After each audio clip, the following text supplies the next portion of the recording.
Kalau kemudian ada masyarakat juga yang menyampaikan kepada kami, silakan dengan tangan terbuka, gitu ya.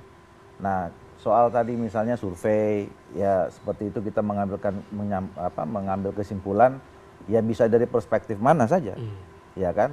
Kalau yang objek dari awal, kan sederhananya lebih banyak orang yang tidak tahu dan kemudian yang tidak tahu, yang tahu pun banyak yang nggak setuju misalnya. Sekalipun misalnya Saudara Obed mengatakan dari yang 22% yang tidak tahu, kalau ditanya setuju apa tidak, dia setuju misalnya gitu. Ya jadi ya itulah situasi masyarakat kita. Tapi faktanya sekarang ya kita melihat bapak-bapak kita nih yang sangat aktif ya untuk menyampaikan itu.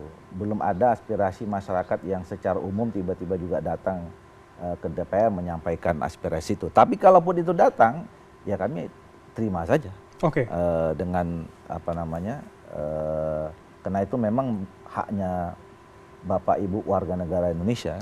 Tapi yang menarik kemudian para purnawirawan mengatakan kalau kita sudah dekati dengan cara sopan, tapi ternyata diabaikan, tidak ada cara lain kecuali kita ambil paksa, kita duduki MPR. Tanggapan dari DPR? Nggak ada masalah, DPR itu rumah rakyat, ya MPR itu juga institusinya rakyat. Jadi kalau ada, saya dulu juga kerjanya begitu mau bet ini, ya kan, kalau nggak jadi datang ke DPR, nggak ada masalah, datang juga ke DPR gitu ya. Tapi kemudian tentu saya yakin bapak-bapak itu kan juga punya pengalaman ya di dalam hidup berbangsa bernegara, tentu tahu mana yang menjadi tertib hukum, mana yang konstitusional, aturan-aturan mana yang harus ditegakkan gitu. Nah kalau datang ke DPR itu juga diatur kok. Menyampaikan gitu ya. Jadi maksud Anda datang saja tidak apa-apa asal sesuai dengan aturan para purnawirawan ini? Loh iya, siapa aja boleh datang ke DPR. Menyampaikan aspirasinya. Tanggapan teman-teman di DPR?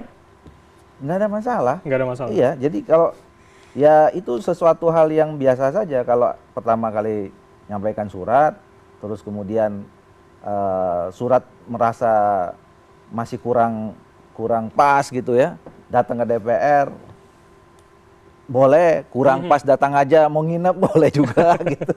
Jadi artinya Anda fraksi Golkar, DPR membuka dengan tangan terbuka? Iya, harus membuka. Saya kira itu kan sekali lagi saya katakan, itu rumah rakyat. Kalau rakyat mau datang menyampaikan aspirasinya, ya memang harusnya begitu. Dan DPR saya kira menerima saja aspirasi itu gitu.